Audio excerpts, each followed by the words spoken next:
I'm Howard Blumenthal. This is Reinventing School, and this is the 25th episode. So we've been at this since May. It's kind of cool to have had this wonderful sequence from friendship and hope and faith and finances and kids telling us what they want from school and just a long list of other topics. So if you haven't yet seen, please go to www.reinventing.school and you'll see all the episodes because they're all there. You can watch them all if you want. So I wanted to take a very different point of view today, one that people don't know a whole lot about, and that is how the states of the United States are involved in education. So we've invited several people from who are actually in that key job. The job sometimes has a different title depending upon the state. So welcome to Randy Spaulding, who is from the state of Washington, and Sydnee Dickson, who is from the state of Utah. Now, one of those may be a commonwealth or something, so I'm sorry if it's not technically a state, but I'm trying to come as close as I can. Sydnee, let me start with you and just give us a simple, if there is such a thing, a simple explanation of what's your job?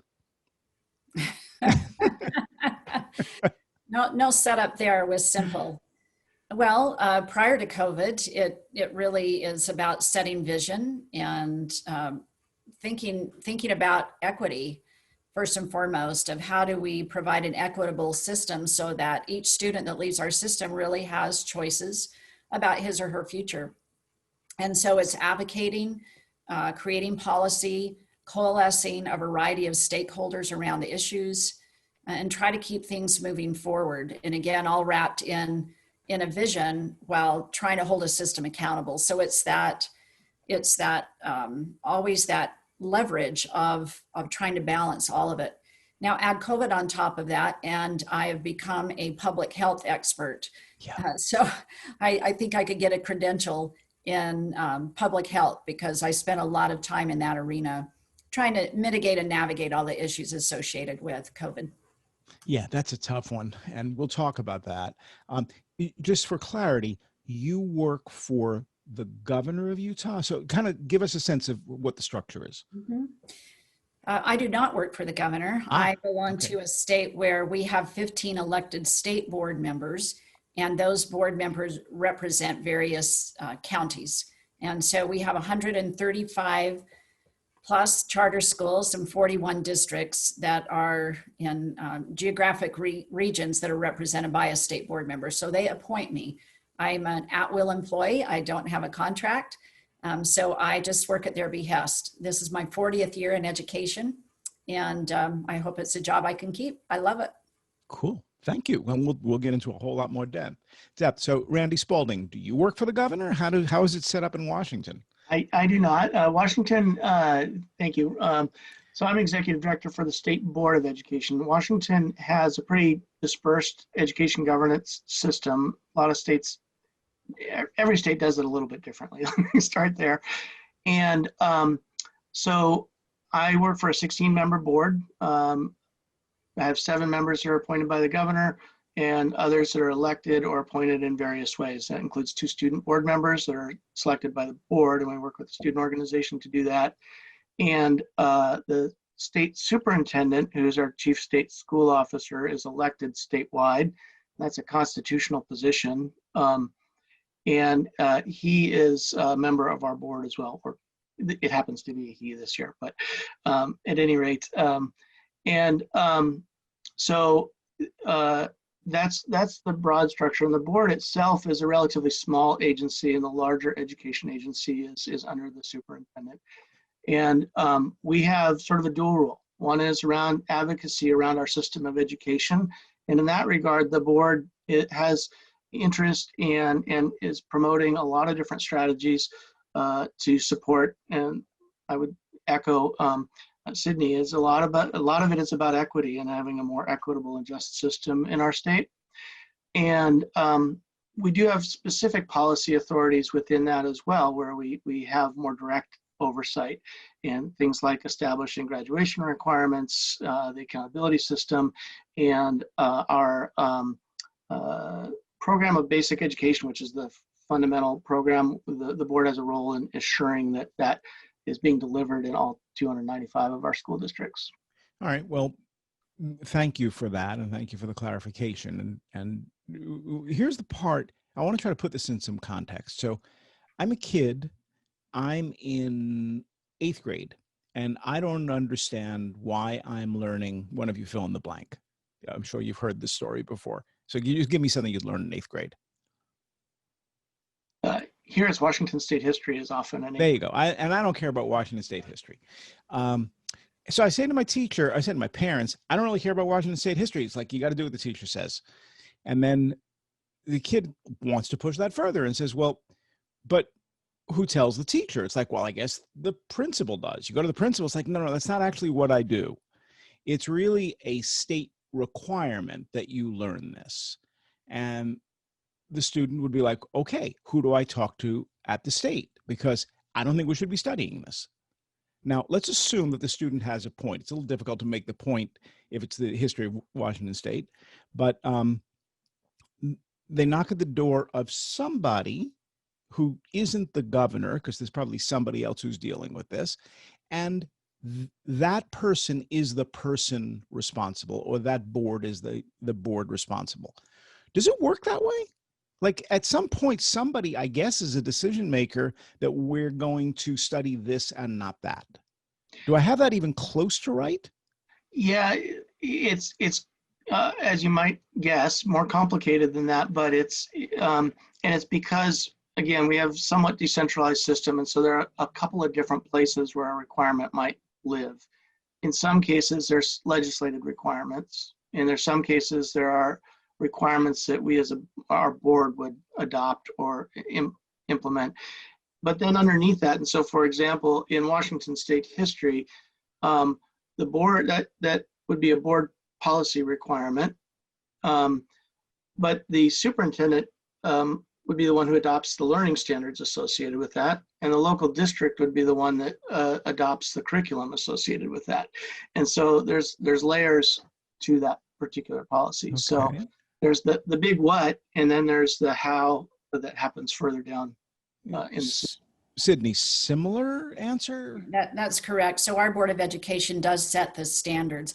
For years, Utah's had content standards since I was a teacher in the 80s, but those have morphed into really being more outcome-based, and now we're moving into competencies and trying to move our whole system to be more personalized and more competency-based. Okay, you're going too fast. You're going too fast for me. You mentioned 3 really important steps there. Mm-hmm. Can you mention them again and give us a little bit of definition around each one? Sure. It really mirrors what Randy already mentioned. So our State Board of Education provides the standards.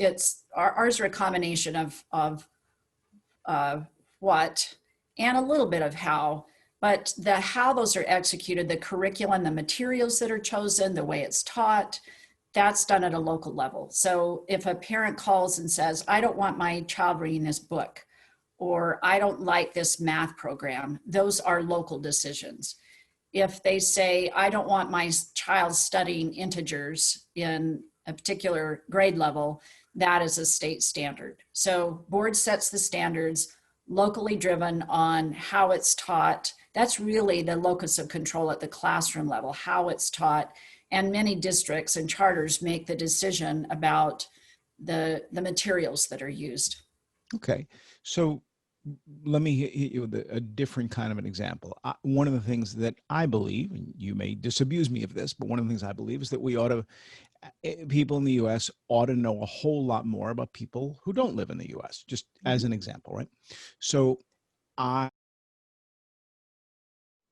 and the people in Slovenia seem to know, the kids seem to know a lot about the United States.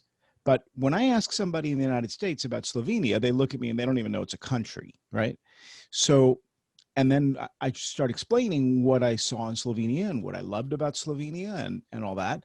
And it's a very engaging conversation, but I'm basically having it in the mirror. So I believe, let's say, that Slovenia ought to be part of the Washington State curriculum. That we ought to be that every student should spend a day a year learning about Slovenia. And let's extend that. And they ought to spend a whole lot of time learning about other countries too. But let's use Slovenia. So Randy, how am I going to get Slovenia into the Washington State curriculum? Is that even remotely possible? Well, there are probably a couple of ways you could do it. Generally speaking, the standards are not that specific. The standard associated with that would be something along the lines of understanding other cultures or other countries or something. You'd see a standard that was kind of structured in that way. Very rarely would you see specific things like Slovenia called out in a standard. But you do see the state of Washington history being called out in a standard, yes? Yeah, and well, actually, that's a requirement, which is another way you can do it. And an example that we did in Washington, we've gone through a couple of iterations on Washington, is around civics, and it's a similar kind of example where we have social studies requirements, which is what we establish in our rule as a board. The state wanted to ensure that civics was being addressed, and so the legislature passed a law that said within that you need to do these things. And they laid out some specific things, content things that needed to be addressed within social studies around civics. And then they came back a year or two later and said, no, actually, we want that to be a standalone course. So they mandated in law that we have a standalone civics course in high school.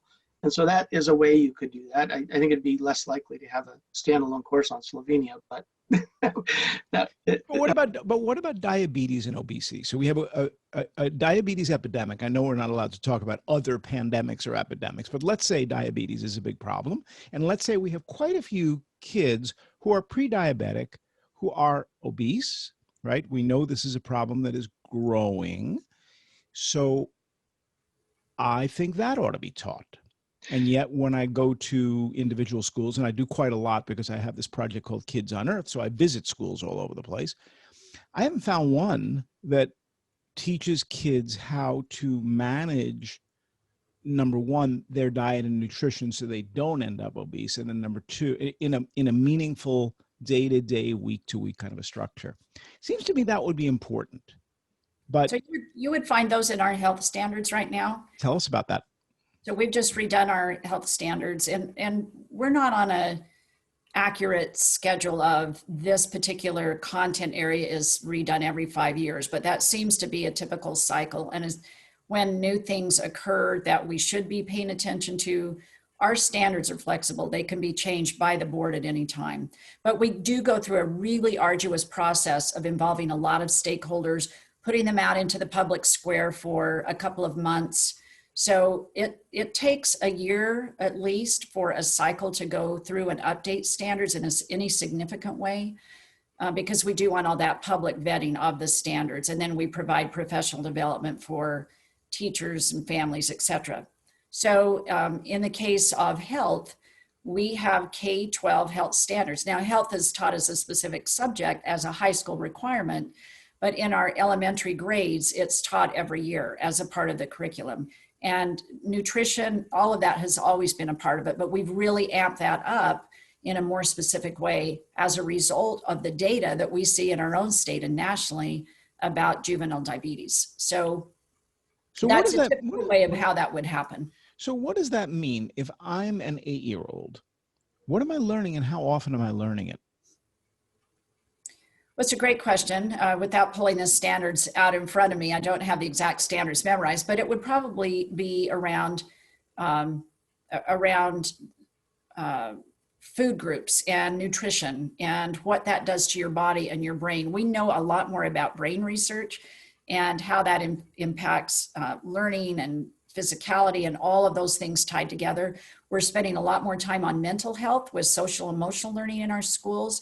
So I think there's much more attention to the mind-body connection than ever before. And that in some of our schools, that is happening daily.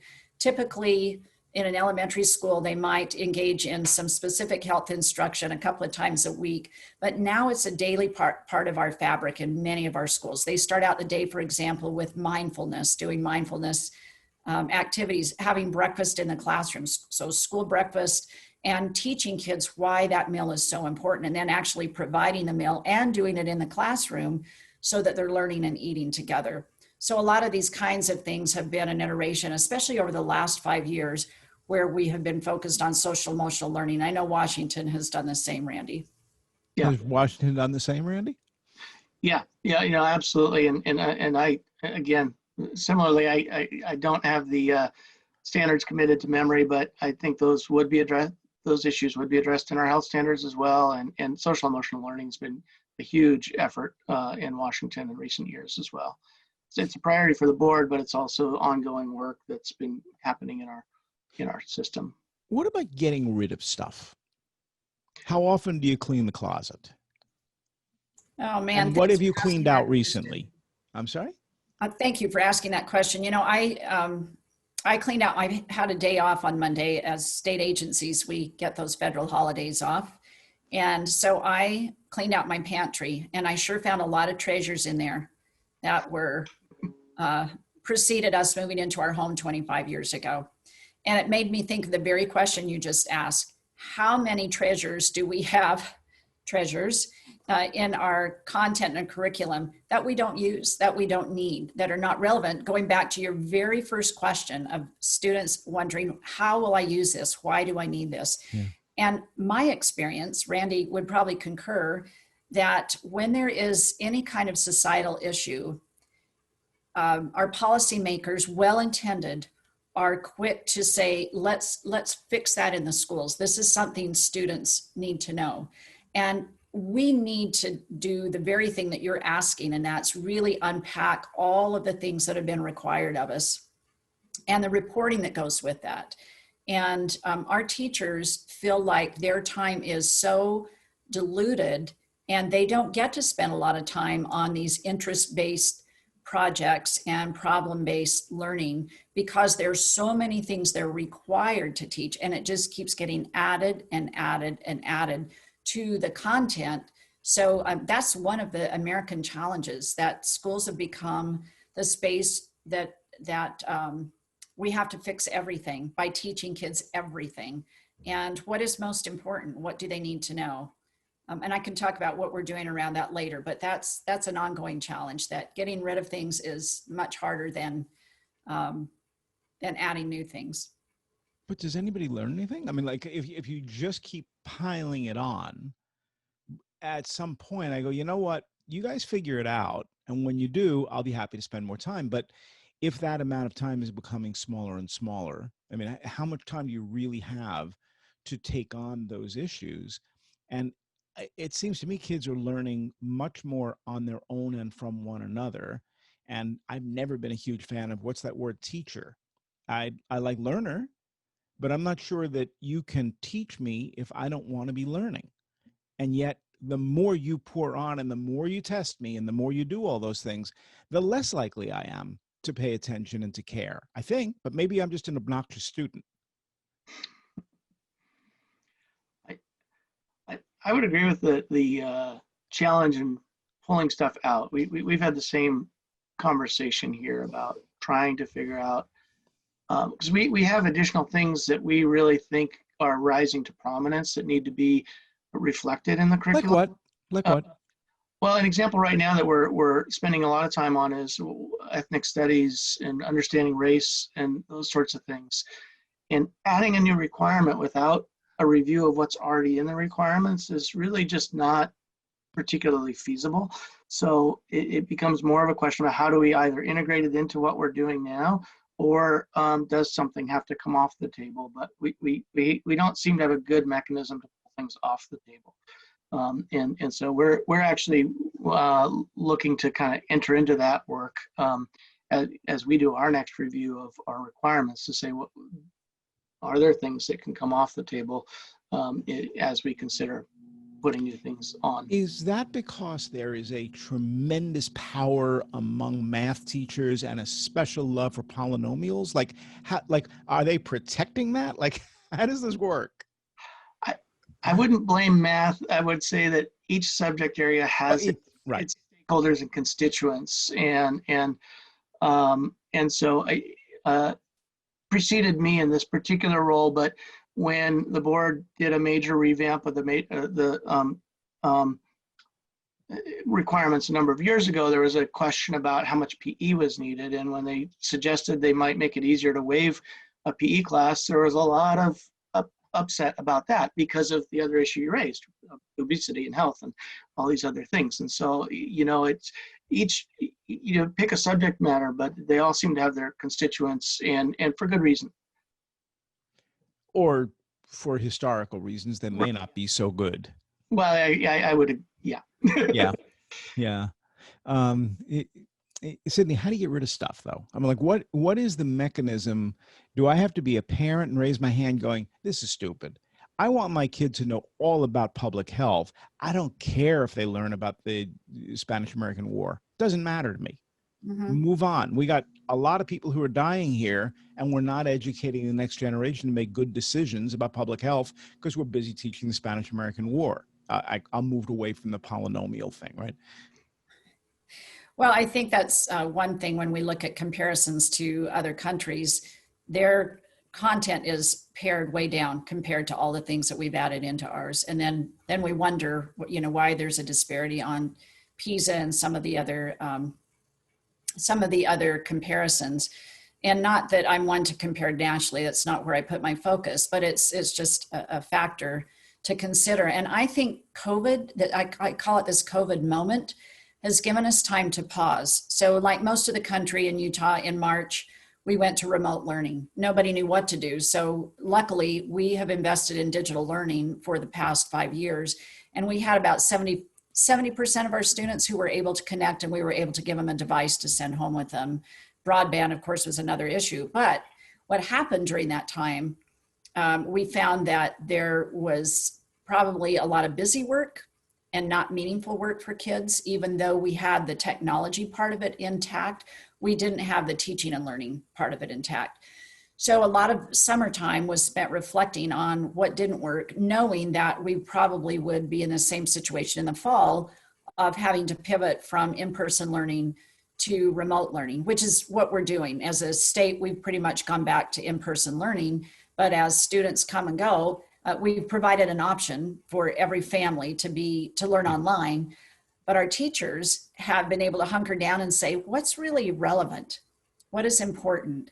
What do we focus on? So we've had a refining out of necessity. Our students aren't sitting in front of computers for 6 and 7 hours a day. It's just not a great engagement strategy.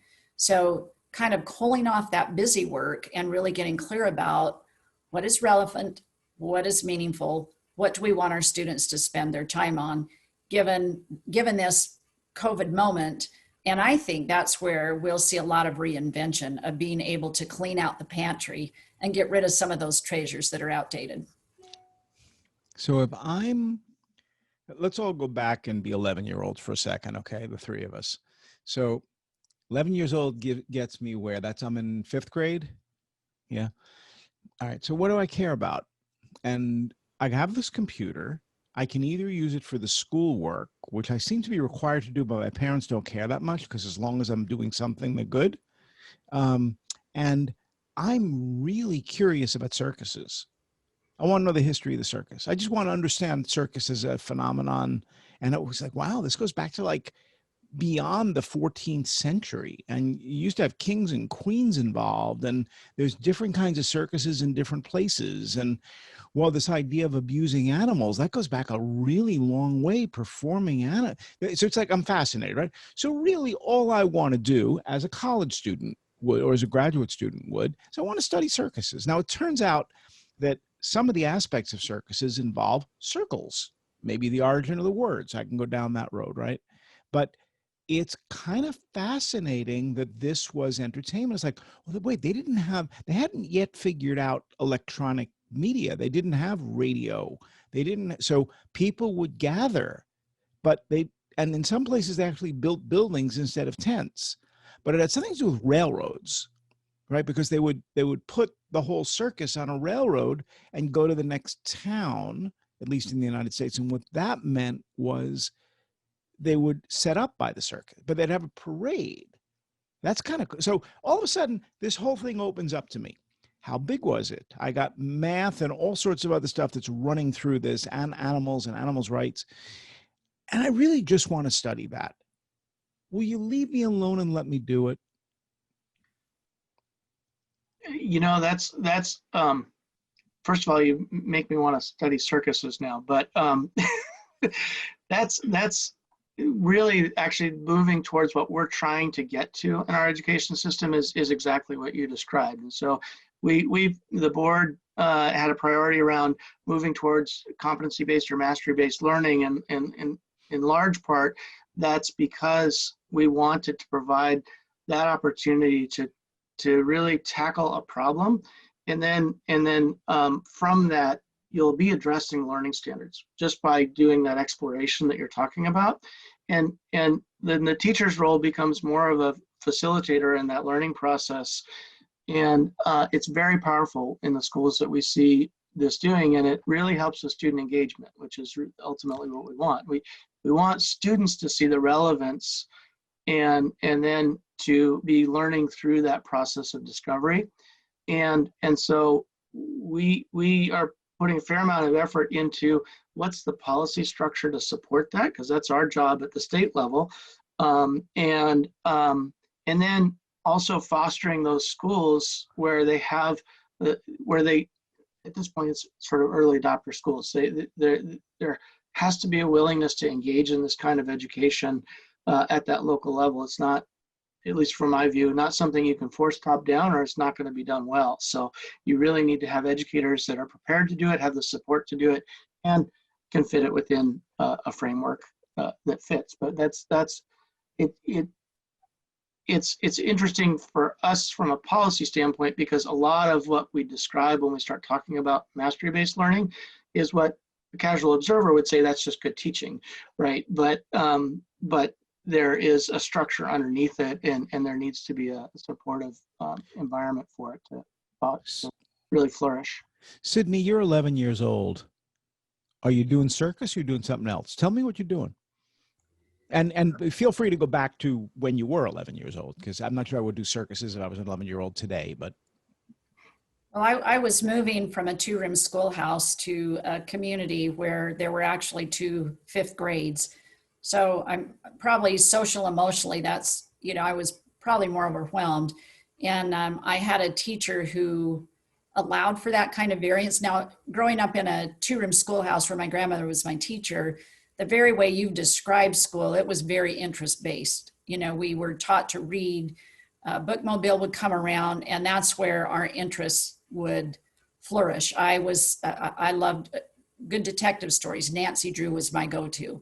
Okay. So my grandmother let me discover all sorts of things, which is why Carmen Sandiego, that you might know a little bit about, Howard, was a great teaching tool for me as a teacher, because it opened doors and helped kids explore in different ways than they'd thought of.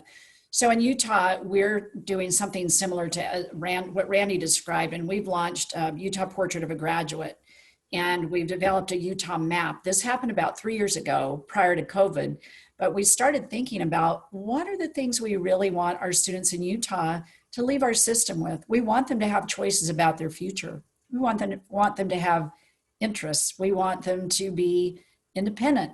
So we started thinking about a map and mapping out what we wanted to focus on. So MAP, the M stands for mastery, A for autonomy, and P for purpose.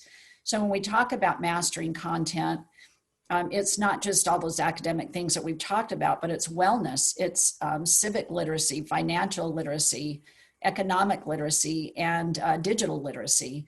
And then when we think about the kind of skills that we want students to develop to be successful, it's critical thinking and communication and creativity and collaboration and teamwork.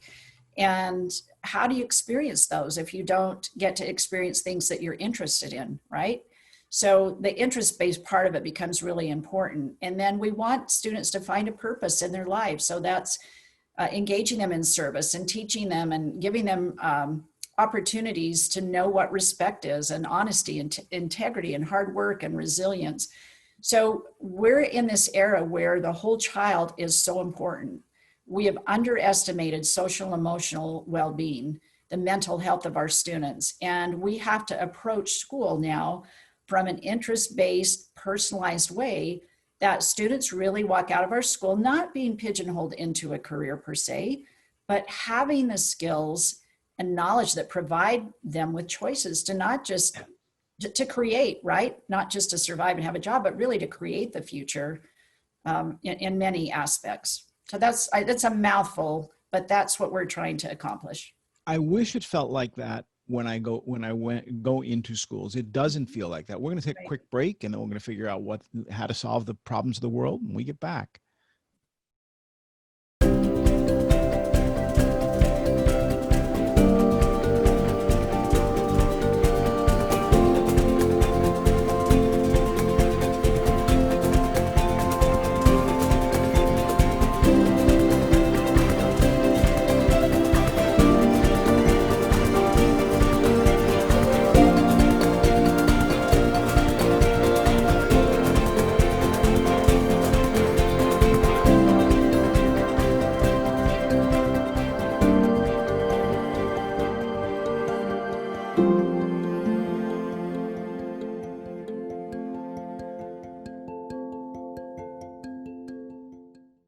So as our regular viewers know, we typically assign a date to each of those topics, but in this strange, autumn period during COVID, not everything lines up exactly the way you think it will. So some flexibility is always a good idea, but we know we'll be doing all those topics. And all of that will happen within this calendar year. We just don't know which date, what happens. But we do know that next week we will be taking a decidedly apolitical look at the virus so that we all understand. So what's a virus? What's a pandemic? Is this really a pandemic?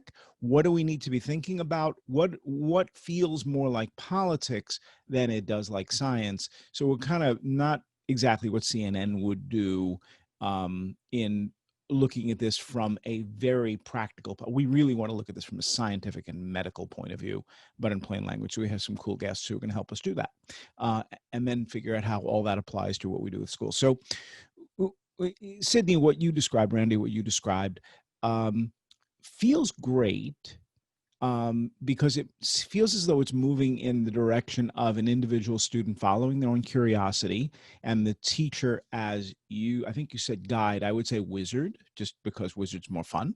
The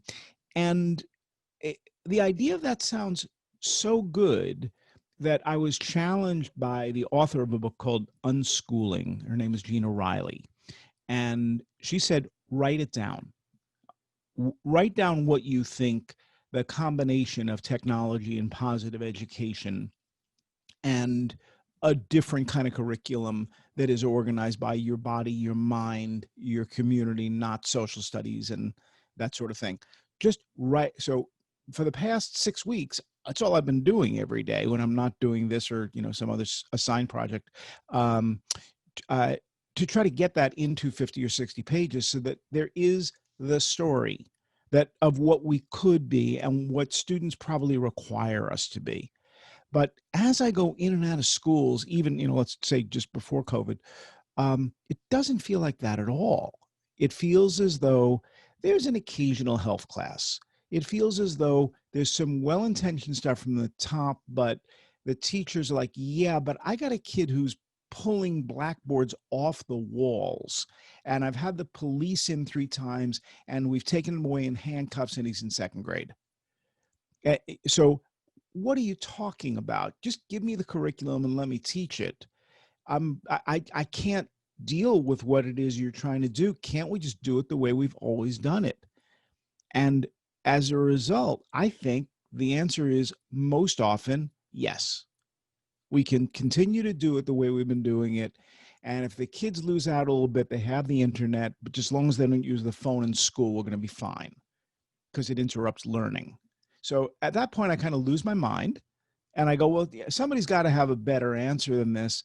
And there's got to be a better way to get there. But I don't feel as though we have a clear picture of what this could be. And that's the reason Gina challenged me to write it down. It might also be the reason why we're calling the series Reinventing School. So how do we get from here to there? And if it's incremental steps, does that work? Because we live in a dramatically different era than we did in 2000. There was no such thing as positive psychology in 2000. I mean, we just have a whole different, in 20 years, the amount of progress we've made is astonishing. But I don't feel that when I walk into a school building, almost anywhere. Help. Am I being too critical, or am I being realistic? Well, I think it's a fair observation. We wrote it down as Portrait of a Graduate. It's a very aspirational document, and we put it out in our state, and districts and charters have started to adopt it and make it their own. However, to your point, Howard, I think what we've done for decades is just trim around the edges of education, and we replicate the education that we experienced, that our parents experienced it. So I'm disappointed too when I walk in someplace and it looks just like it did in my youth. There are some great nuggets that we need to hold on to, but so much can change. So two things are really helping us. We had a huge investment in digital teaching and learning, and the plans had to include professional learning for teachers, because if you can't change the practice of teachers, you can't change the look of the classroom. What we haven't done, in my estimation, is found the right balance of what I would call accountability and some of the things that drive us to those very rigid practices, and the ability for teachers to create. It's what they do best. They're creative by nature. They're caring by nature. So how do we create a system where we unpack it and really uproot it instead of just trimming around the edges? We need to uproot some of the things that, whether they're artificial or real, those barriers to just really walking through the door instead of hanging outside the door frame and saying, I think I see the vision. I think it sounds great, but we have to just lean in and move through that door. And that means really upending a lot of old practices and just allowing ourselves as parents and communities to be comfortable with that. And we haven't been able to do that for decades, because it's, again, this tension of whether it's political in nature or not, but this high accountability for the tax dollars, and yet expecting these creative, wonderful spaces. So it's how do you balance all of that? And I think that's where we've got to kind of wipe the slate clean and start anew. If you send me your document, I'll send you my document. I can share the screen right now if you'd like me to. No, we can do it I'll offline, send it to you. and people will find it. That's good. I'll send Randy, help. I mean, what, unmute and then help. My apologies. Yeah, and so I want to acknowledge too, I mean, Utah is one of the examples we've been looking at as we've been kind of building out our mastery-based approach among a few other states. But I would say that to see the kind of classroom you're talking about, there's a handful of schools that are doing this at a school-wide basis, and there's a lot of classrooms where you can see this happening, but maybe not. So I wouldn't want to say it's not out there. It is, and it's where what we would usually identify as the best classrooms or the best schools, right? And that's where we see it happening. But I would agree, what we were doing was not working. We have huge gaps in terms of the performance and outcomes for students from different groups. And so we know that wasn't working. We're leaving a lot of students out of those best opportunities in our current system. COVID, in a sense, is giving us that opportunity because to shift what we were doing, because the old model is gone. We're not doing the old model right now. It kind of ended in March, and we're reinventing kind of as we're delivering right now. It's a challenging being in the middle of that sausage making process, but I would agree with one of the things Sydnee said is really important is to not lose sight of is that we have a group of teachers out there who they really want their kids to learn. They are really dedicated to this work. And so what we need to do is create the environment where they can do their job in a way that helps the kids see the relevance in what they're learning and move towards meeting the standards that we have set. Our standards aren't perfect, but they're broad enough, I would say, that it can allow for a lot of different ways of learning and a lot of different approaches to achieving those goals. But then there's testing, right? And then there's, I have to get into this college or that college, and they have the requirements that I've got to go through these steps in order to be able to get there. So in some ways, that's simpatico. I am interested in becoming, I'm trying to think of something, a teacher. So I'm going to be involved with kids so I can get into the program, right? So I kind of know the routine. And I got to tell you, because I interview a lot of kids, a 7-year-old who wants to be a teacher knows they have to do that, right? Right. And so there's not a lot of magic to that, but if the kid wants to explore other areas, that's a bit of a problem, right? If I want to try things that might be more dangerous or might be just in a whole different area, now I got to be very careful as a 9th grader or a 10th grader about what it says on my college, on the package that I'm sending off to a college. So I'm constrained by what I can do and what I can experiment with. And the colleges are looking still at numbers, right? They're still relying upon a public system largely to do their work for them and sorting kids out one way or another, despite the fact that college costs as much as it does. So I'd like them to do the work. I don't know that we have to base our whole system on the assumption that we have to deliver numbers to colleges. It seems to me we ought to be doing something else. You guys know a lot more about this than I do. Feel free to say, I don't know what I'm talking about. That's okay. We just had a conversation with our admissions folks at the colleges around our mastery-based work, because one of the questions that we're asking is if we move to a mastery-based transcript, which is there's a consortium nationally that's doing a whole lot of work on this with colleges, but our local colleges are less familiar with it, and so one of the bits of advice they give is translate it for us. If students are still learning these skills in English and math and social studies and all these things that we want them to learn, translate it for us in a language that we can understand, so that as it goes through the admissions process, it's accessible to them. How is that your problem and not their problem? But go ahead. Yeah, well, I appreciate that, and yeah.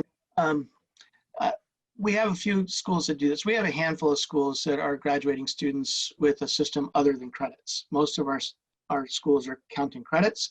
We have 15 high schools that are not.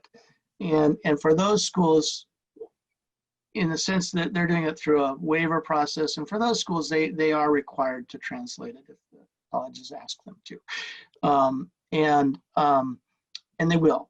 But long-term, I think you're right. Long-term, the colleges have to probably come around and understand this. And I would say that, interestingly, most of the schools using the Mastery-Based Transcript Consortium's tool are the more elite private high schools, and they're often applying to elite private colleges. And they seem to have good acceptance of that, because there's a lot in that tool that you don't get from a list of 24 courses with grades next to them, right? And there's a lot of qualitative information that they can get from that that's really helpful to them.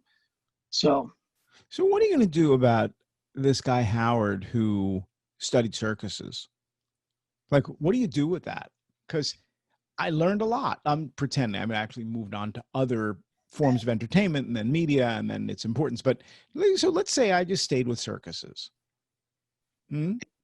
At a minimum, in our system, the school and a teacher or a collection of teachers would need to validate that through that process, you've achieved or met the learning standards in English and in math and so on. And what if I didn't? What if I didn't care? But I'm a really good juggler. Yeah, well, then that's a different path. But to earn a diploma, you'd have to meet the standards. That's, I guess. Okay, so I'm going to ask the why question there. So I'm a very good learner, but I follow my own curiosity, which may not be your curiosity. And I have this internet thing now, so I can do that pretty effectively. I also am in love with bookmobiles, and I get there through books, but I also did something really special. I started talking to circus performers, and I've interviewed 200 of them, and they're all up on the web, and they're all quite long, and they're all quite detailed. I know a lot. So acknowledging that that's a bit of a specialty. Everything is a specialty now because everything is accessible. Kid in 14-year-old, 13-year-old kid in Slovenia, actually, that's where I met him, in Ljubljana, explains that his fascination is with quantum physics. So he and I spent a delightful half hour talking about quantum physics and his plans to pursue that as a career. Is quantum physics more valid than the circus? Like, you're going to let him into the college, but not me? I mean, I don't know if he can juggle, but he knows a lot about waves and particles. Help. Sydnee, what do you do with this? Because that's the way kids are learning now, right? I mean, we have this opportunity to learn as we wish. I think setting up systems for feedback is the key. I visited a school earlier this fall where they have got this down to a science.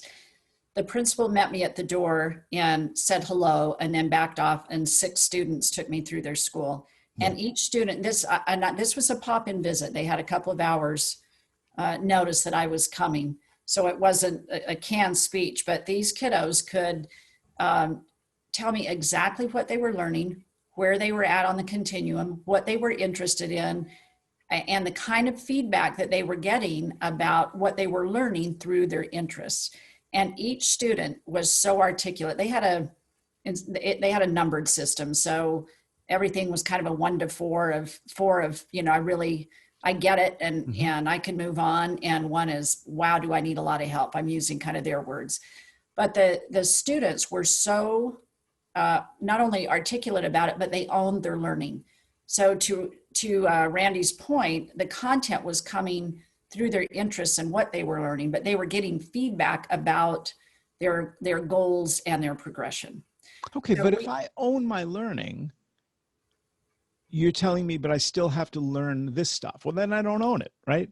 I mean, if I want to learn what I want to learn, and the teacher, the wizard, is going to help me get there, and I've got access to the entire world now, and I can read books and I can do all the stuff, why are you asking me to learn about polynomial expressions? Like, I can't fit that into my head.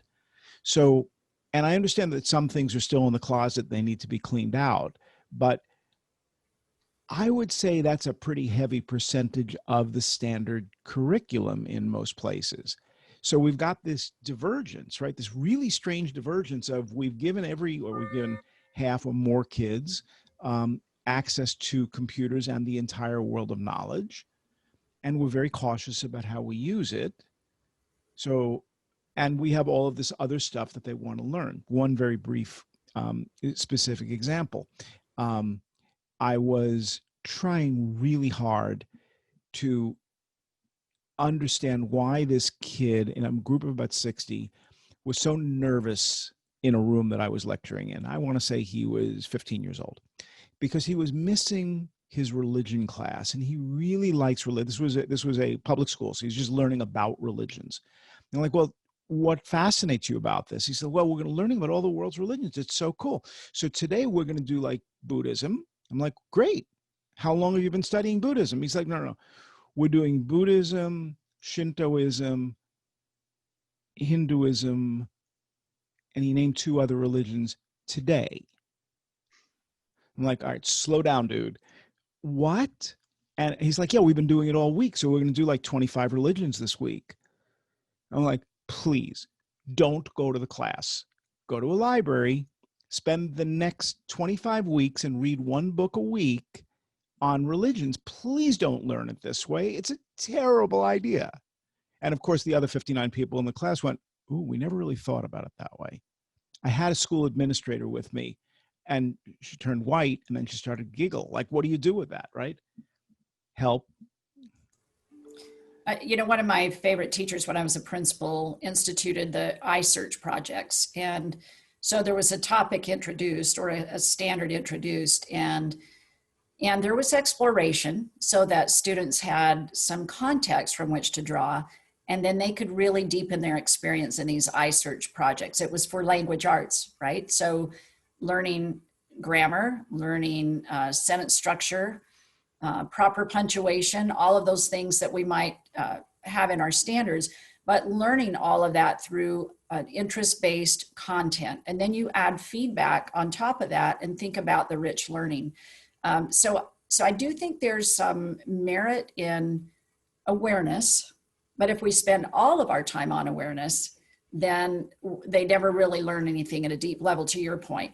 Jane Vella is one of my mentors, and she lives in a space of adult learning theory. But I remember I used to be really involved in professional development. I still am, but that's a passion of mine and an area of expertise. And one day she said, don't do for the learner what they can do for themselves. Now, there you go. Right? And so that really impacted my thinking. And this was a good 15, 20 years ago, but it changed the way that I work with adults in the system. And instead of spending a lot of time on reading things and PowerPoint lists and, just like asking questions and engaging in conversation, and let them do the deep learning for themselves. So never do for a learner what they can do for themselves. And that's where digital tools, I think, come into play, to your point. Who is the person? Because I'm writing that quote down as you're doing this. Jane Vella, V-E-L-L-A. Very good. Thank you. So we all get caught in this sometimes. Randy Watson, who is going to join us today, will join us on a future date because he, like me, has a little trouble with time zones. It's happened to all of us, right? So we'll probably do that in early December for those of you who wanted to know what happened. But all of this sounds good. It sounds progressive. It sounds like we're moving in the right direction. It sounds to me like kids will really benefit, all of those things, right? But then there's the money. Then there's the, I'm not funding that unless we do polynomials. I'm not funding that unless we stick to the regimen. I don't think we ought to be changing this just so quickly. Let's take it one step at a time.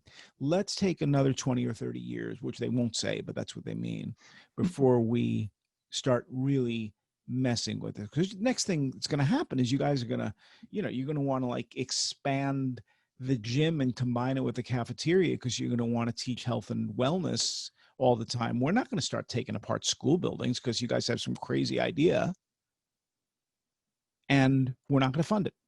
We're going to keep school buildings as old as we possibly can, right? Because right now, I think the average age of a school building in the United States is well over half a century. So leave it alone. You guys are troublemakers.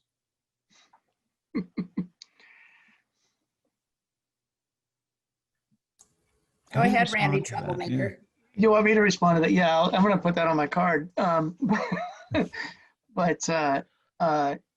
I think, a lot of what we're talking about isn't necessarily more money, it's different use of the resources we have. And so we've really been approaching this from, again, it's top down and bottom up. We've got to make sure we have policies that sort of get out of the way of the kinds of things and maybe incentivize the kinds of things we want to see happening at the classroom level. But we believe that teachers want to do this if they're provided the ability to do it. And that comes in a couple of ways. They will likely need professional development to be able to do this effectively, but they also need to have a little bit of freedom in how they do their course taking or their delivery of the program.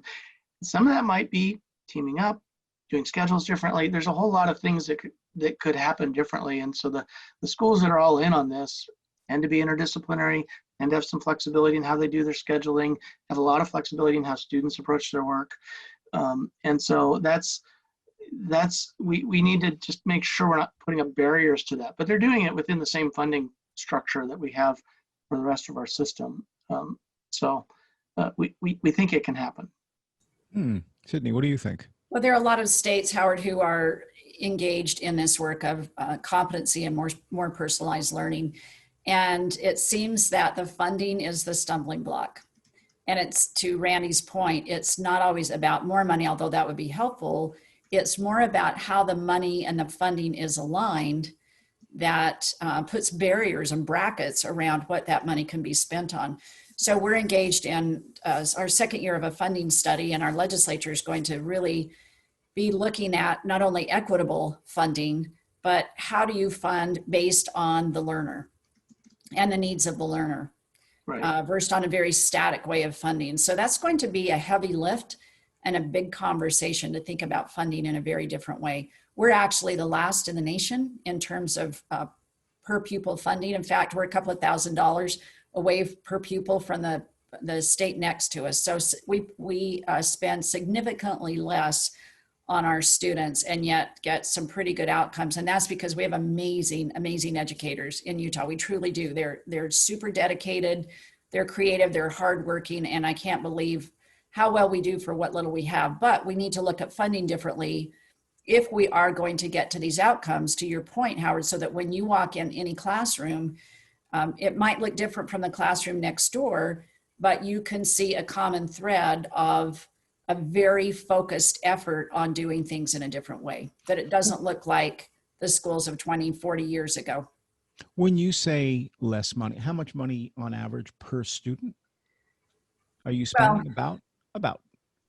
Yeah, it depends on what you look at. I think if you add everything together, it might be, I don't know, 5,500 per student. Don't quote. Oh, that's quite low. Okay. So Yeah, there's states that are twice as much, compared right? to the East, I will just say this, compared to Eastern states, you spend twice as much per student as we do in Utah. So is that because we have a lot of kids. Doing more with, well, but still, I mean, are we doing more with them? It's per kid though. So are we doing more with the money, or are we wasting a lot? You guys don't have enough money, or are you like, what's the balance, right? Yeah, that's not my judgment call about other Okay. states. We don't have enough for our needs. There's no question about that, but we are pretty frugal about how we spend it and what we spend it on. And then we also, of course, we raise local levies and those kinds of things. We also use trust lands. We have a lot of federal land in our state, so we can use some of the trust money that we get from dedicated lands and revenue off of that for a little bit of flexible dollars within the school. It's not a lot, but we try to spend it wisely. Yeah. Randy, different situation with you guys or similar? Yeah, I don't have the number off the top of my head, but we've in recent years, we've had some court decisions around our funding and put a lot of additional funding into our education system in Washington. And also with that, a significant shift from local to state funding in our system. So limiting how much can be local. All that said, there are still issues of equity and ensuring funding follows where it's needed most. And that is sort of a continuing issue to make sure that the students in the schools that really need the funding the most are able to access that funding. And that ain't always easy, right? That's not always easy. And there's a lot of constraints, I think, in that regard. So what didn't we cover? I mean, you guys have been really generous in kind of answering all of my questions and trying to give me a better sense of the shape of this and also the trajectory. But I suspect that there's a lot of things that I just wouldn't think to ask. So based on the world that we've sort of created here, what else should we know? Well, I'm going to start by just saying that, just as you indicated, we have the internet. So I just pulled up May 12th, 2020, Utah's spending $7,628 per student. That was in 2018. And I think Washington was around $11,000 per student. So Idaho spends about $7,771. Okay. So we're a little bit behind, or a little bit ahead of, well, a little bit behind Idaho, I should say, but not by much. And then the next iteration is about 2,000 more. So I wanted to clarify that for your listeners. Let me ask you something just for fun, as we're doing this. So we are a classroom of 3 people here, right? I would think that if we were all learning together, that if I were teaching, I would encourage kids to do exactly what you just did. Mm-hmm. Stop paying attention to what I'm doing for a second, go do the research, and then report back to the class. Right. I don't think that's what we do. A lot of our schools do. And I think that, good. Okay. Yeah, we've had, like I say, we've had this digital teaching and learning initiative. So I hope you'll come visit us. We can take you to schools where you'll see students using tools, teacher as facilitator, and students working together to solve problems. And they are using the internet as a tool, and some using their phones, a variety of tools. As soon as I can get on a plane, nothing would make me happier. The rest is awesome. Washington's a very creative state. I love Washington schools. So you ask, what have we not talked about? Yeah. I think we have to have a permeable vision, but at least a clear vision of what we expect for our students in the United States. And I don't know how we keep politics out of schools. They've been part of the fiber of politics forever, but having a clear vision and coalescing everyone around that vision, and then allowing for permeable boundaries so that it's based on local context. I think of our schools in high tourism industry. We have 5 amazing, beautiful national parks. And I can go down to Moab, Grand County, and find an artist in residence who takes the 6th graders every year and does plein air painting in beautiful arches. I want to sit in on that. Right? I mean, how amazing is that? And it's one of the right. culminating events, but they've designed their school building around the content that they learn. So if you're in 4th grade, you see the rug is a map of Utah. If you're in 5th grade, their open space is the United States. If you're in 6th grade, you see the world, and they weave art and music and PE and everything in this integrated way. And we don't learn in fragmented ways. We learn in very integrated ways. And the internet certainly makes our lives much more integrated, where you've got all sorts of information coming at you. So I think we need to get the shackles off of what I call the 3 Bs: bells, buses, and butt time, or seat time. and really let go of time and space and think about the learning, right? The learner and the learning. Very encouraging. Randy, final thought? Oh, that's awesome. I just want to agree with that. And I also just want to share the observation about having the internet at your fingertips. This one of the unintended consequences of moving education to Zoom or similar resources is that now you can't take the kid's device away, right? They do have access to that. And I just had a conversation with a parent yesterday. Came out of a bad experience in school, but she was proud of her daughter for basically fact checking a video that they were watching in class and calling it out in class. And it's pretty inspiring when you have that power for the kids in school to be able to do that. It's really inspiring. It changes the world in so many different ways. All right, we're going to roll the credits. If you guys can hang out for a minute afterwards, we can just get to know each other a little better. So thank you very much. We will see you next week to talk about viruses, because I know we need to talk about viruses some more. Goodbye.